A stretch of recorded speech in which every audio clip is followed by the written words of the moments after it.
Radio Sport. Radio Sport. Ce tour, je vous le dis sur Radio Sport, mais regarde, il est complètement Bartaux. Mais oui, c'est un tour de malade. Mais bonjour Vincent Bartaux. Salut Radio Sport, comment ça va toute l'équipe? On va faire une chronique avec toi, complètement Bartaux. Exactement, c'est d'actualité, donc faut y aller, ouais. C'est un livre qui cartonne, c'est en tête des ventes. Tu racontes ton histoire, notamment ta vie avec Laurent Fignon, ta vie de couple presque. Oui, voilà, j'avais pas forcément envie à la base de faire un livre parce que je me disais, voilà, faut être connu et autres, mais dans le sport, il y a beaucoup de journalistes qui me demandaient, par rapport aux anecdotes que je racontais, d'essayer d'en faire un. Et puis un jour, j'ai fait la connaissance d'un copain qui s'appelle Greg l'artiste, qui m'a vraiment décidé à le faire. Donc on est parti avec les éditions Solar et écrit par Arnaud Ramsey, où j'explique un petit peu toutes mes anecdotes, mon passage dans ce métier aussi difficile et un peu une partie de ma vie aussi. Une grande partie de ta vie, qui est une vie extraordinaire. Moi par exemple, j'ai un souvenir de Vincent Bartaux, peut-être vous aussi, c'est Marseille, un 14 juillet. C'est demain, tiens, 14 juillet. Voilà, alors demain c'est ma fête, donc ça va faire... C'est à Saint-Barthau. Voilà, ça va faire déjà 45 ans. L'anecdote, tiens, dans mon livre, justement, j'en ai une, je vais vous en dire deux rapidement, parce qu'on va pas tout dévoiler, parce que le livre, il faut l'acheter. Ça coûte cher? Ça coûte cher, non. 20 balles, ça va. Et donc l'anecdote, quand j'ai gagné justement à Marseille, la veille, je suis en train de me faire masser par mon soigneur Alain Galopin. Alain Galopin. Voilà, il est là, il me dit, je comprends pas, les muscles sont bons, comment que ça se fait que tu fais pas plus que ce que tu fais? Et à un moment, moi, je me mets à pleurer. Je pleure relativement, enfin je suis assez... Facilement. Et à un moment, je le vois ému de ce côté où il a un peu les larmes aux yeux. Et je lui dis, mais non Alain, arrête, c'est des conneries, je blague, la vie est belle et tout. Et il s'est vexé, il m'a dit, dégage. Mais j'ai dit, oui, mais tu m'en as massé qu'une, là, tu m'as pas massé la deuxième jambe, j'en ai rien à foutre. Mais ça m'a pas empêché de gagner le lendemain. Voilà. T'as connu une sacrée champion, sacré directeur sportif aussi, les Guimard, les Fignon. Ouais, voilà, j'ai réussi à... de toute façon, en fait, quand tu es jeune et que tu as envie de faire ce métier, tu as surtout envie d'être professionnel un jour, de pouvoir faire le Tour de France, d'essayer de gagner l'étape et d'essayer de porter cette fameuse tunique d'or.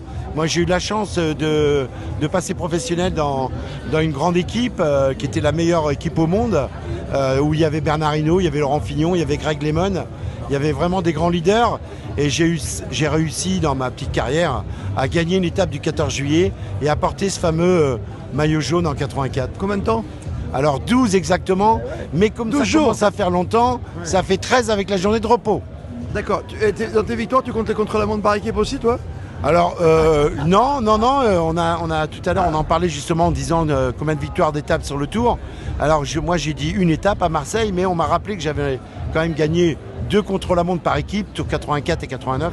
Mais non, je les compte pas ceux-là, mais il paraît qu'il faut les compter quand même. Mais logiquement tu peux les compter, c'est comme les remplaçants au football, tu vois. Exactement. Dans ton livre on sait tout, pour conclure, tu parles de tout, même du dopage qui est quelque chose qui nous mine, quelque chose qui revient chaque année, dès qu'il y a Vingegaard qui fait quelque chose comme l'an dernier, ou cette année qui revient alors qu'il n'a pas couru. Ça te gêne ou tu trouves ça logique par rapport à ce que tu as connu?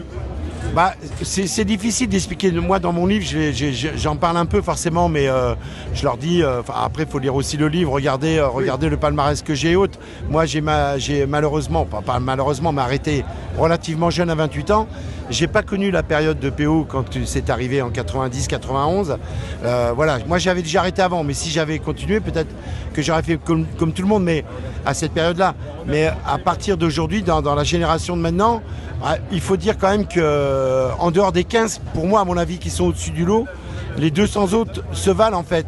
Ouais. On connaît mieux l'être humain, on entraîne mieux les coureurs. Il y a du meilleur matériel, la route est meilleure aussi. Donc si tu veux, les 200 autres qui se valent, quand il y en a un qui attaque, l'autre peut y aller. Mais c'est vrai que de toute façon, voilà, ils sont quand même forts.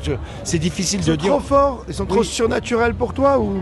Non, mais si on veut prendre le cas de Vingegaard, aujourd'hui, c'est vrai qu'après l'arrêt qu'il a eu pendant 1 mois ou 2 mois... Le mois d'avril.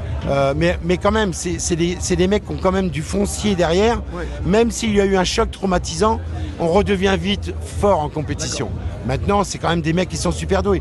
Moi, au jour d'aujourd'hui, quand je commente le vélo ou que je regarde le vélo, même moi, je me dis, et je comprends mieux les gens, je me dis, mais comment j'ai fait pour faire ce métier-là? Tu prenais quoi le matin? Des Feralgan, un Doliprane? Non, le matin, je prenais toujours ma tartine de beurre, confiture avec un bon café. Voilà. Et ça donne du Bartho. Et- Complètement Bartho. Sans oublier le trou normand à 10h30. Tu le faisais sur le vélo? Non, je faisais pas. Voilà. Et bonne continuation à vous, les gars. Hein. Regarde, c'est Vincent Bartho, quoi. Hein, attends, ça rigole pas, quoi. Regarde la photo. Voilà. C'est 1912. Ouais, exactement. Voilà, 1984. Radio Sport.